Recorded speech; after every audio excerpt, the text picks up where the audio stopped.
이번에 살펴볼 경기는 클리블랜드 브라운스와 뉴욕 제츠입니다. 23대 16으로 제츠가 승리를 가져갔는데 뭐 리시버가 없었던 브라운스를 상대로 제츠가 승리를 가져갔다 이렇게 좀 얘기를 해야 될 것 같고, 결국 이 메이필드의 펌블 3개가 굉장히 좀 뼈아팠다라는 생각이 들어요.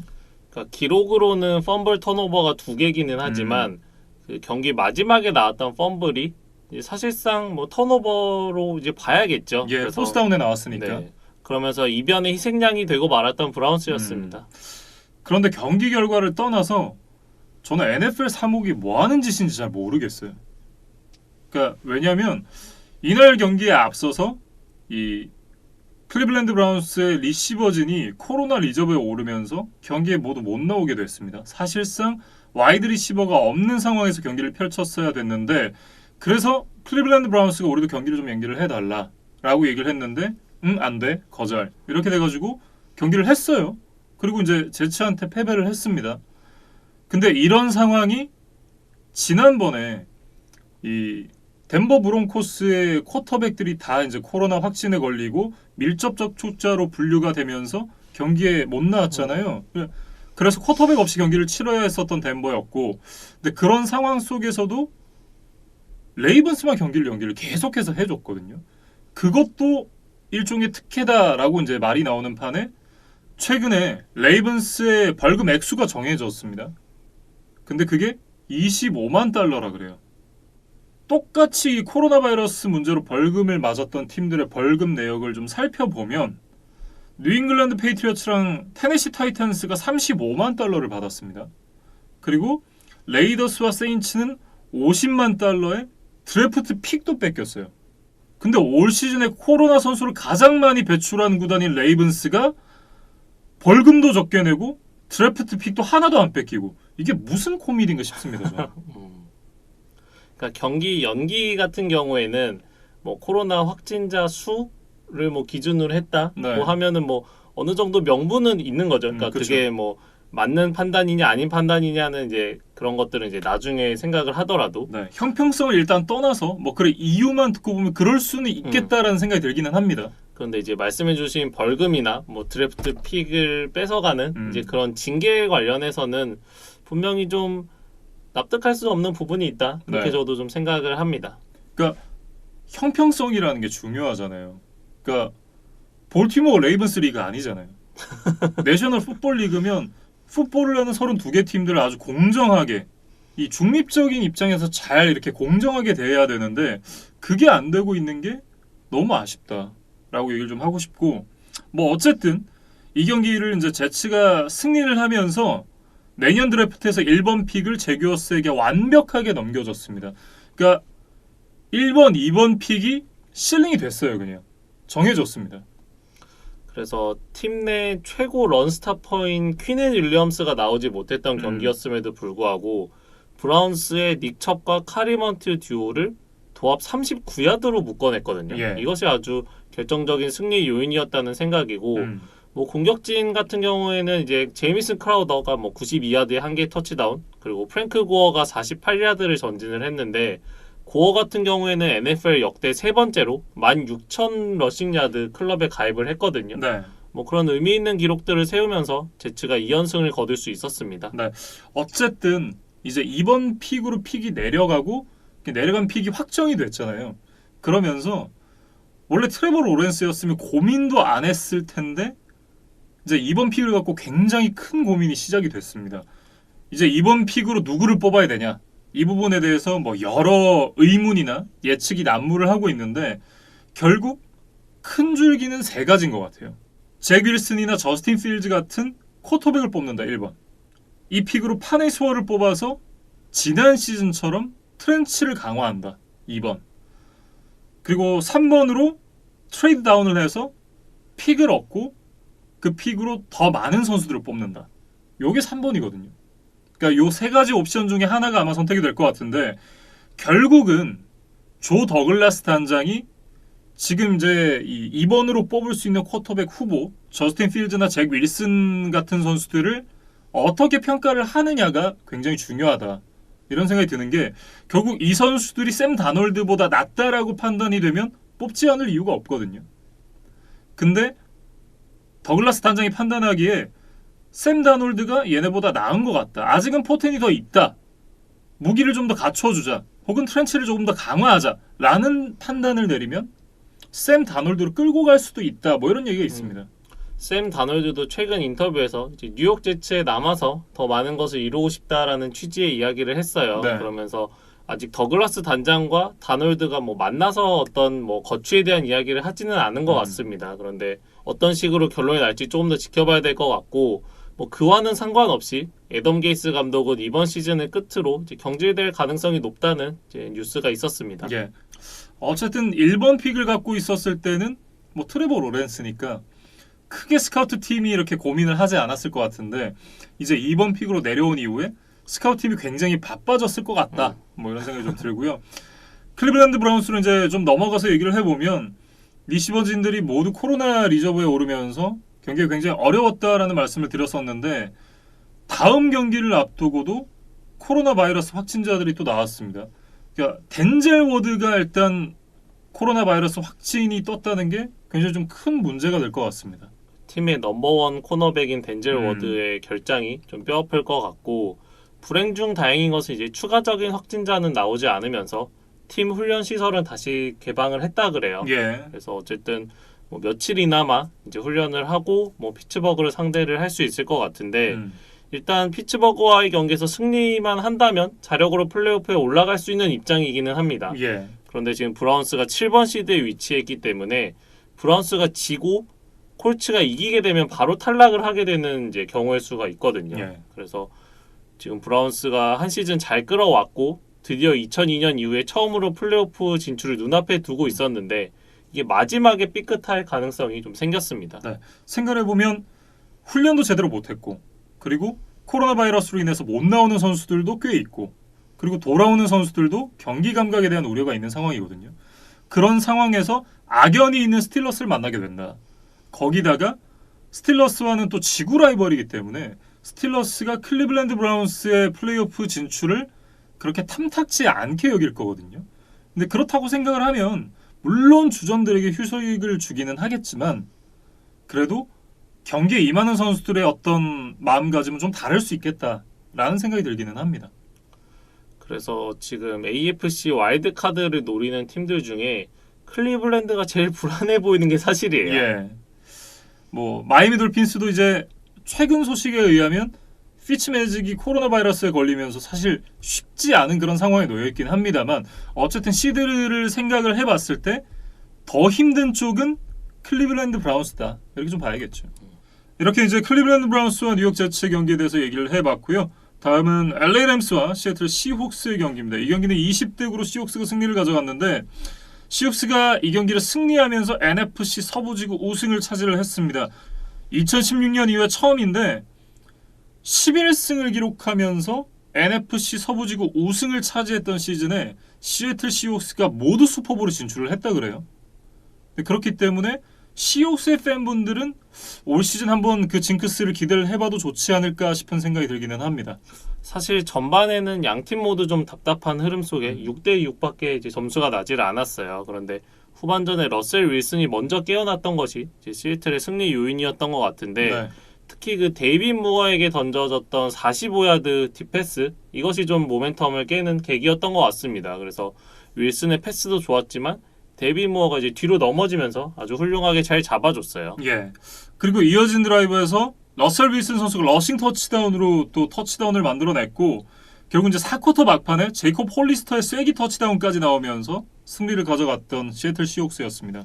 이 마지막 쐐기 터치다운이 참 의미가 있는 것이 1년 전으로 시계를 돌려보면 나이너스와의 17주차 NFC 서부지구 우승 결정전에서 홀리스터가 이제 패스를 잘 잡았지만 1야드 앞에서 이제 막히면서 뭐 패배를 했었던 시애틀이었잖아요. 네. 그런데 1년 후에 그때 당사자였던 홀리스터가 지구 우승을 확정짓는 터치다운을 만들어냈다. 이것이 또 재미있는 스토리였습니다. 예.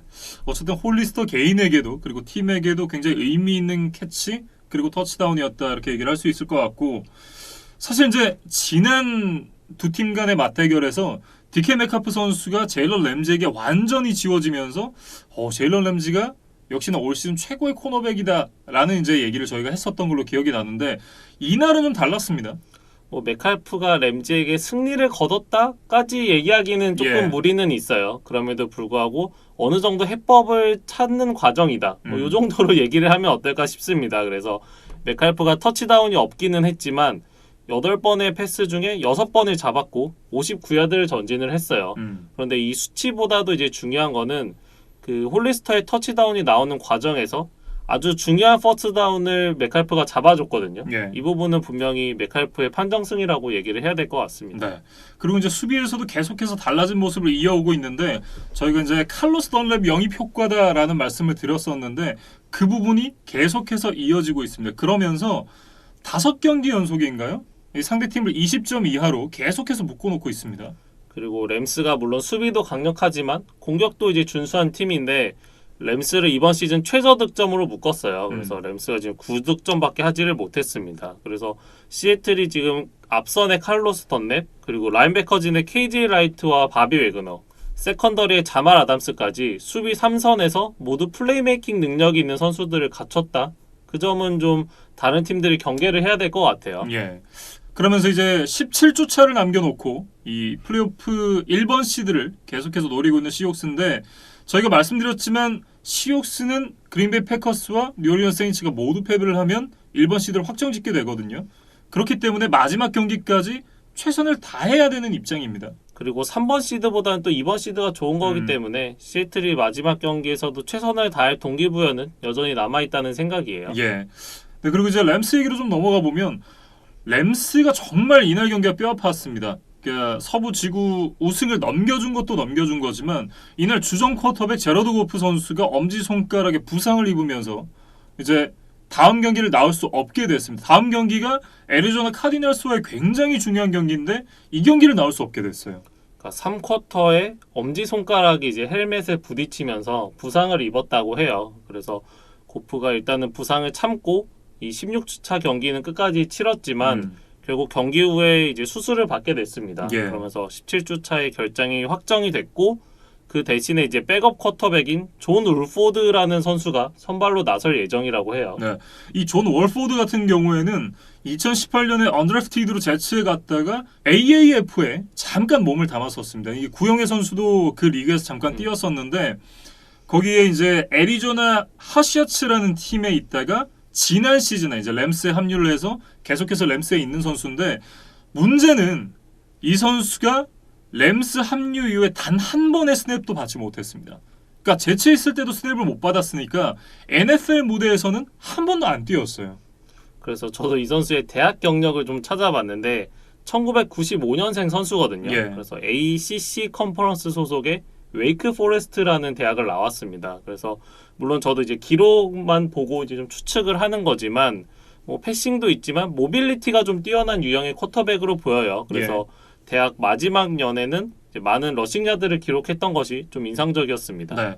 어쨌든 데뷔전이 굉장히 좀 부담스러운 경기가 될 것 같은 월포드 선수가 되겠고 또 하나의 문제가 있는데 와이드 리시버 쿠퍼컵 선수가 코로나에 걸리면서 또 마지막 경기에 나올 수가 없게 됐습니다. 그리고 쿠퍼컵뿐만 아니라 디펜시브 라인의 핵심 멤버라고 할 수 있는 마이클 브로커스도 지금 양성 판정을 받았다는 뉴스가 있거든요. 예.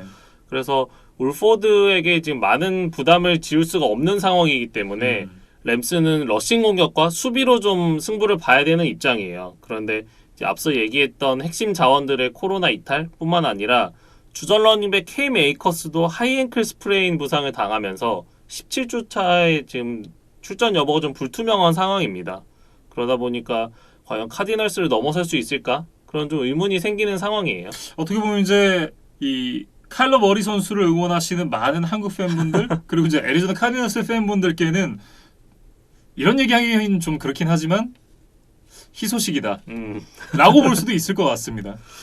그래서 램스 팬들은 지구 우승을 꿈꾸다가 지금 플레이오프 탈락을 걱정해야 되는 이제 처지로 좀 바뀌고 말았는데 네. 뭐 불행 중 다행인 점은 혹시나 애리조나에게 패배를 하더라도 동시간대에 열리는 경기에서 시카고가 그린베이에게 패하면 그래도 7번 시드로 올라갈 수는 있거든요. 예. 그래서 램스 팬들은 이 베어스 경기도 같이 켜놓고 이제 좀 동시에 보셔야 될 것 같습니다. 그나마 또 하나 다행인 점은 플레이오프에서 만약에 진출을 하게 된다면 제러드 고프 선수가 수술이 성공적으로 끝났기 때문에 아마도 합류를 할 수 있을 것 같다라는 얘기가 있거든요.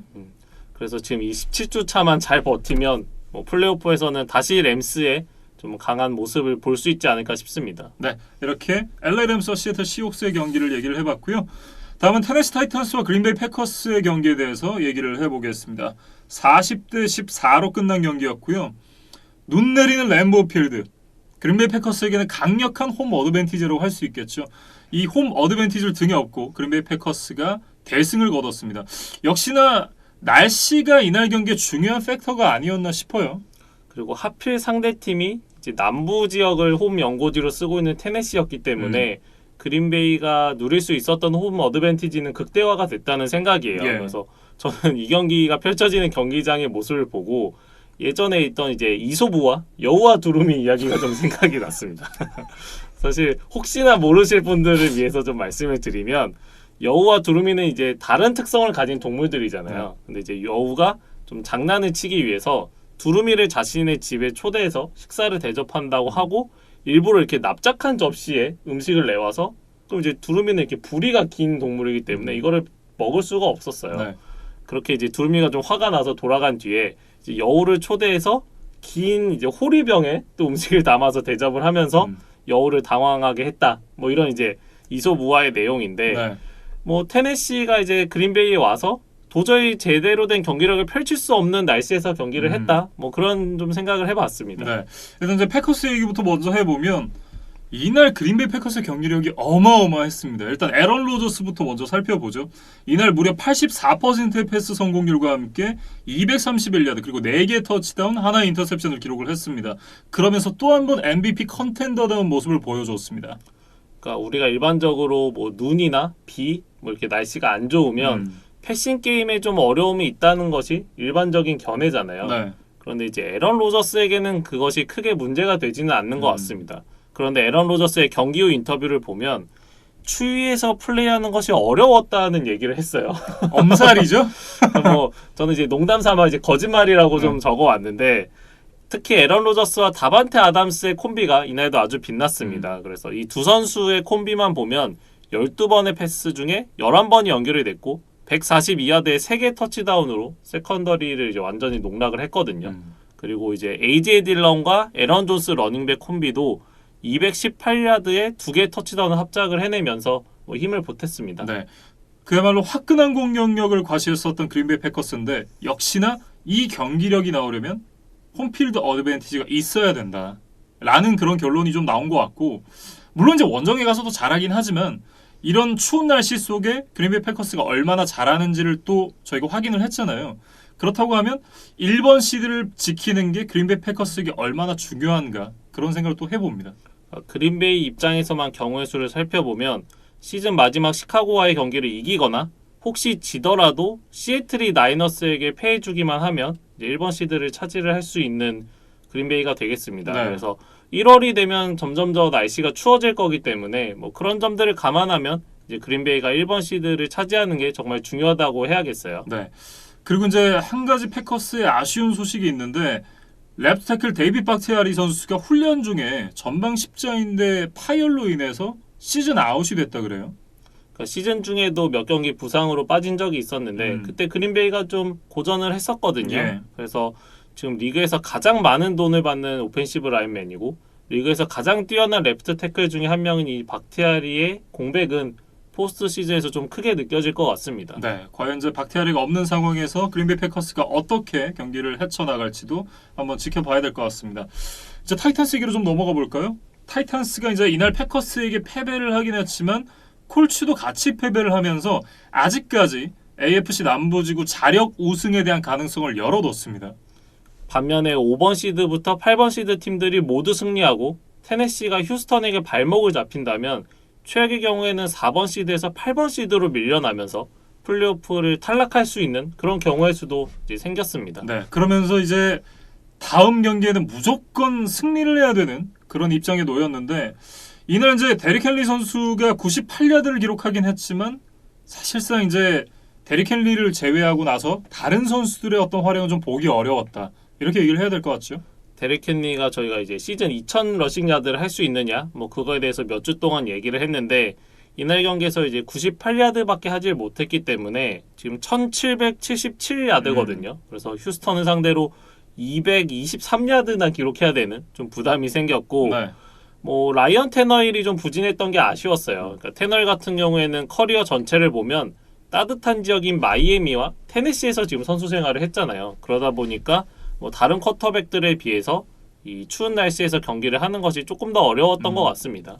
뭐 어쨌든 앞서 이제 데릭 헨리 선수가 98야드 밖에 못했다라고 이제 말씀을 해주셨는데 그만큼 이제 데릭 헨리 선수에 대한 기대감이 크다 뭐 이런 얘기가 되겠죠. 사실은 저는 심판의 판정도 굉장히 아쉬웠어요. 이날 이제 2쿼터 한 4분 30초 정도를 남기고 오프사이드 반칙이 선언이 됐거든요. 근데 오프사이드 반칙이 없었습니다. 없는데 선언이 됐어요. 그래서 이제 포스앤 8이었는데 포스앤 3가 됐거든요. 물론 그 상황에서 에런 로즈 선수가 이제 색을 당했으니까 그 판정이 뭐 크게 불이익으로 이어지진 않았었는데 문제는 3쿼터 이제 19대 14 테네시가 터치다운 2개를 만들면서 이제 추격을 해온 상황에서 에런 존스가 59야드를 달렸습니다. 그런데 그 중간에 아웃 바운드가 됐었어요. 그것도 심판 눈 바로 앞에서. 그걸 못 봐가지고 테네시 7야드 지점까지 전진을 했거든요. 그러니까 이게 굉장히 좀 뼈 아팠다. 사실 경기력만 따지면 이날은 그린베이가 이기고도 남을 만한 경기력이긴 했어요. 근데 그럼에도 심판이 이렇게 개입을 해서 경기에 어떤 큰 영향을 주는 그런 콜을 한다는 건 혹은 콜을 하지 않는다는 건 이날은 이제 콜을 하지 않은 거니까 이 아웃 바운드 같은 경우를 눈앞에서 보고 놓칠 수 있습니다. 그런데 테네시 입장에서도 이거에 대한 챌린지를 요청하지 않았다는 거. 이거는 심판에 대한 아쉬움 더하기 이 마이크 브레이블 감독의 챌린지를 하지 않은 부분에 대한 아쉬움까지 좀 같이 있지 않나 이런 생각이 좀 듭니다. 그리고 이날 날씨가 또 눈으로 덮여 있었기 때문에 이 눈과 이 사이드라인을 구분하기가 조금은 더 어려웠을 수도 있겠다. 뭐 그런 생각도 좀 듭니다. 예, 이런 얘기거리들이 좀 안 나왔으면 좋겠다. 이런 생각이 드네요. 그리고 마지막으로 테네시의 17주차 경기에 대한 얘기를 한 줄만 하면 저희가 앞서 JJ 와트의 격정적인 인터뷰에 대해서 좀 이야기를 했었잖아요. 네. 혹시나 그것 때문에 휴스턴 선수단이 좀 정신을 바짝 차리고 이제 도끼를 품고 달려든다면 테네시도 좀 이변의 희생양이 될 수 있다. 뭐 그 얘기는 좀 드리고 싶습니다. 더군다나 이 경기에서 이제 그린베이 패커스를 상대로 보여줬던 수비력이 텍산스전에서도 나온다? 그러면 정말 위험해요. 테네시 타이탄스가 휴스턴 텍산스를 상대로 어떤 경기력을 보여줄지도 한번 지켜봐야 될 것 같습니다. 타이탄스와 패커스 경기에 대해서 얘기를 해봤고요. 마지막은 버팔로 빌스와 뉴잉글랜드 페이트리어츠의 경기입니다. 38대 9로 빌스가 승리를 가져갔는데 시즌 막판으로 오면서 정말 좋은 게 딱 하나 있습니다. 캠 뉴턴 선수를 한 경기만 더 보면 돼요. 저희가 지난주 리뷰 때였나요? 그러니까 이제 플레이오프 가능성이 완전히 사라졌기 때문에 이제 스티덤에게 좀 기회를 주지 않겠느냐 뭐 이런 전망을 했었는데 벨리책 감독의 선택은 여전히 캠 뉴튼이었습니다. 예. 그리고 캠 뉴튼이 다시 한번 실망스러운 경기력을 보여주면서 경기 도중에 스티덤과 교체가 됐어요. 그런데 스티덤 역시도 대안이 아니면 확실하게 좀 보여준 경기가 아니었나 그런 생각이 좀 드네요. 뭐 그렇게 이제 경기가 너무 답답하게 흘러가다 보니까 벨리책 감독이 이제 경기 중에 전화기를 집어던지는 뭐 그런 장면들도 있었습니다. 사실 이것도 이제 인바운드가 됐었는데 챌린지를 하라고 누가 이제 스텝 중에 한 명이 얘기를 했었나 봐요. 근데 챌린지를 호기롭게 신청을 했는데 이게 원심이 유지됐거든요. 그러니까 전화를 해서 이제 책임자를 찾았겠죠. 약간 이 퍼거슨 감독의 헤어드라이어 같은 그런 모습을 벨리책 감독에게서도 확인을 할 수가 있었습니다. 그러니까 벨리책 감독이 예년 같으면 시즌 스케줄을 보고 빌스를 항상 2승 상대로 이제 생각을 했었을 거예요. 그런 지가 이제 10여 년이 됐을 텐데 이제는 너무 패트리어츠가 넘어서기에는 높은 산이 되고 말았습니다. 그래서 사실 지난 1차전에서는 패하기는 했지만 나름 팽팽한 접전을 펼쳤었거든요. 네. 근데 이번 경기에서는 뭐 상대도 되지 않고 너무 완패를 당했기 때문에 벨리책 감독이 좀 감정을 컨트롤하기가 어려웠던 것 같아요. 그리고 이제 이 경기가 크리스마스 이후에 이 먼데이 나이트 풋볼로는 첫 경기였잖아요. 근데 그래서 그런지 크리스마스 관련된 영상이 하나 나왔는데 그 러브 액츄얼리 보신 분들은 알겠지만 키라 나이틀리가 유부녀입니다. 유부녀고 남편의 베프가 본인을 짝사랑을 해요. 근데 그걸 이제 어떻게 하다가 중간에 결혼식 테이프를 찾으면서 알게 되는데 그러고 나서 그 남편의 친구가 크리스마스에 찾아와요. 본인의 마음을 표현하려고. 사실 이게 어릴 때는 되게 멋있게 보였는데 지금 보면 되게 크리피하잖아요. 아니 남편의 베프가 자기를 좋아한다고 To me you are perfect 이렇게 써가지고 들고 그것도 그래 좀 마지막에 키라 나이틀리가 쫓아 나와서 뭐 키스도 해주고 뭐 이렇게 아름답게 끝나긴 하지만 사실 이게 실화라고 생각을 해보세요. 이게 사랑과 전쟁이에요. 이거는. 물론 뭐 아름답게 좀 포장이 된 부분이 있죠. 네. 어쨌든 이걸 패러디를 해가지고 빌 벨리치 감독이 그 스케치북에 탐 브레이디 선수가 있었을 때 어떤 좋았던 기록들 이 기록들을 이제 계속해서 넘기면서 보여주는데 마지막에 탐 브레이디가 흥 하면서 문을 콱 닫거든요. 그 그래픽이 굉장히 좀 인상적이었습니다.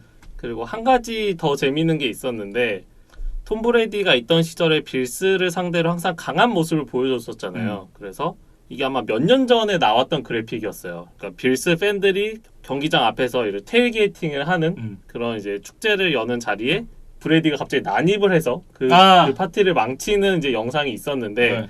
그거를 그대로 패러디를 해서 재활용했죠. 네, 조시 앨런이 이제 그 어떤 패트리어츠와의 악연을 끊는다 이런 내용으로 또 가지고 왔었거든요. 예. 그래서 ESPN 어떤 제작진의 센스가 좀 돋보였던 경기였던 것 같습니다. 센스도 센스인데 연말이라 그래픽팀이 일을 별로 안 하고 싶지 않았나.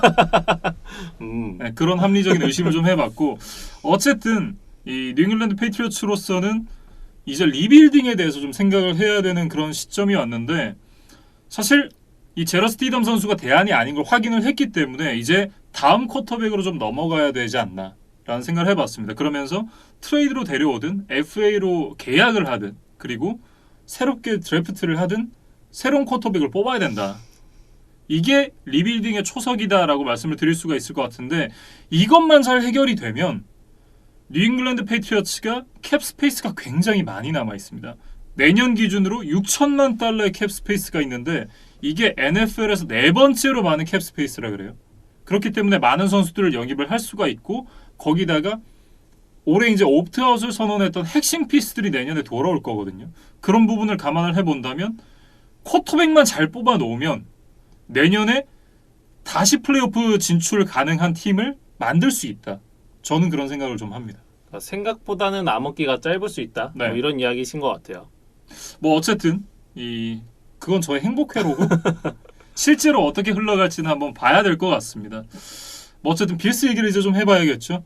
이날 조시 앨런 그리고 이제 스테펀 딕스가 어마어마한 퍼포먼스를 보여줬는데 앨런이 320야드 4개의 터치다운 그리고 그중에 145야드의 3개의 터치다운을 스테펀 딕스가 기록을 했습니다.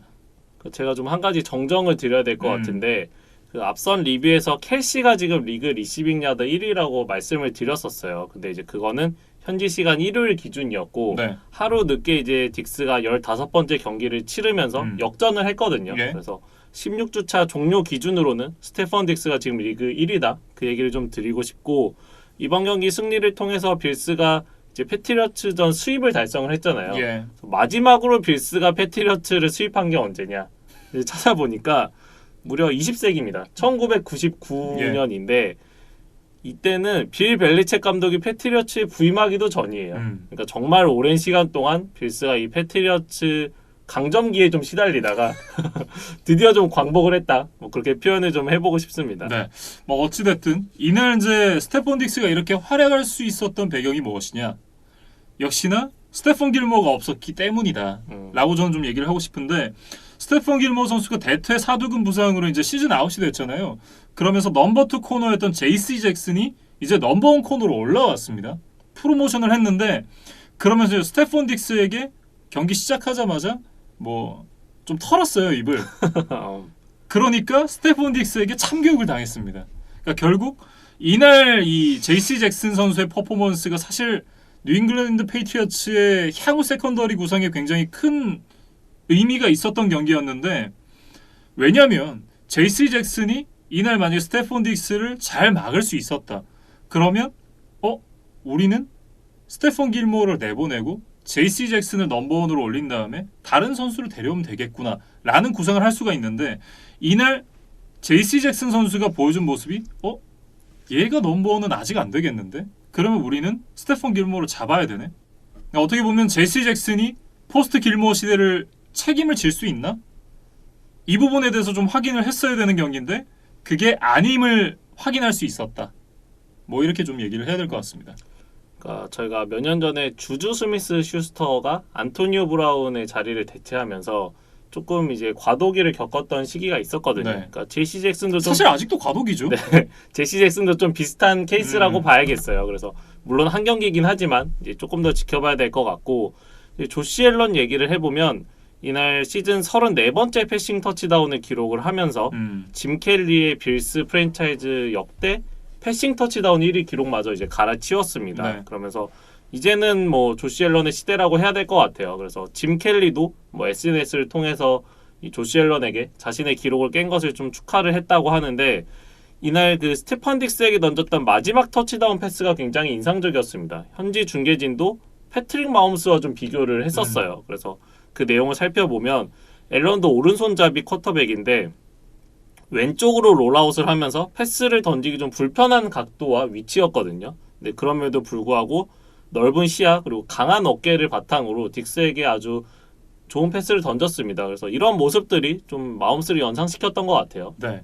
작년까지만 하더라도 AFC 동부하면 톰 브레디 이게 뭐 당연한 좀 공식 같았었는데 이제 AFC 동부의 최고 엘리트 쿼터백 누구냐? 그러면 이제 당연히 조시 앨런이 됐다. 이렇게 좀 얘기를 할 수 있을 것 같아요. 그리고 AFC 컨퍼런스 전체로 좀 확장을 해보면 지난 시즌에 저희가 패트릭 마홈스, 라마 잭슨, 드션 왓슨의 트로이카가 이제 시대를 이끌고 있다라는 얘기를 했었는데 네. 여기에 이제 조시 앨런을 좀 추가를 해야 될 것 같아요. 그래서 재밌게도 서부의 마홈스, 남부의 왓슨, 북부의 잭슨, 그리고 동부의 앨런까지 예. 이제 4개 디비전에 확실한 좀 넘버원 쿼터백들이 좀 배치가 된 것 같다. 그래서 이제는 좀 군웅할 거의 시대가 왔다. 그런 말씀을 좀 드리고 싶습니다. 춘추 전국 시대라는 그런 단어가 생각이 나는데 과연 어떤 팀이 진나라가 돼서 전국을 통일하게 될지도 한번 확인을 해봐야 될 것 같습니다. 이렇게 이제 16주차 경기까지 모두 살펴봤습니다. 이제 17주차 한 주만을 남겨놓고 있는데 사실 좀 늦었습니다만 새해가 됐잖아요. 새해 인사를 좀 드려야 될 것 같습니다. 제가 2021년에는 이제 첫 번째 영상이 될 것 같아요. 그래서 2020년 뭐 저희를 포함해서 모든 분들이 좀 힘든 한 해를 보냈었는데 21년에는 좀 빠르게 코로나 사태가 좀 극복이 돼서 모두가 좀 웃는 날이 많았으면 좋겠습니다. 네, 어쨌든 이제 코로나가 빨리 좀 종식이 됐으면 좋겠고 사실 저는 그렇게 생각을 하거든요. 그러니까 좋은 일이 있으면 늘 나쁜 일도 있는 거잖아요. 그렇기 때문에 새해는 너무 좋은 일보다는 적당히 좋은 일 많고 그래서 너무 나쁜 일도 없고 뭐 나쁜 일도 적당하게 넘어가는 좀 그런 한 해가 되셨으면 좋겠다라는 말을 좀 드리고 싶습니다. 그리고 저희가 좀 미리 이벤트에 대해서 간단하게 공지를 해드리면 지난 시즌에 했던 그 포스트 시즌 브라켓 챌린지를 이제 한 번 더 진행을 하려고 합니다. 네. 역시나 이제 상품은 저희가 지난번에 말씀드렸던 그 커다란 카드팩이에요. 저희가 다음 주 이벤트 영상에 이제 한 번 더 가져올 예정인데 뭐 브라켓 챌린지에 대해서 간단하게만 소개를 드리면 이 NFL 플레이오프 전체 대진표를 완성하는 뭐 그런 거라고 생각을 하시면 될 것 같아요. 네, 그래서 작년에도 이제 저희가 진행을 했었는데 그러니까 플레이오프에 진출하는 팀들이 어쨌든 이 와일드카드 라운드는 대진 팀들이 다 정해져 있잖아요. 그 승자들을 예측을 하고 그 승자들을 바탕으로 디비전 라운드의 승리를 또 예측을 해서 마지막 슈퍼볼까지 대진표를 완성해 주시면 됩니다. 그러니까 저희가 이게 NCAA 그 대학 농구에서 많이 하는 이제 그런 이벤트인데 저희가 이걸 NFL에도 좀 가져와 봤거든요. 예. 그래서 이제 월요일에 플레이오프 대진표가 확정이 되면 한번 좀 미리 그려보셨다가 저희가 이벤트 영상을 올리면 이제 거기에 댓글로 좀 참여를 해주시면 좋을 것 같습니다. 네. 저희가 마련한 브라켓 챌린지 시즌2 역시도 많은 참여를 부탁드리겠고요. 다시 한번 새해 복 많이 받으시길 바라겠습니다.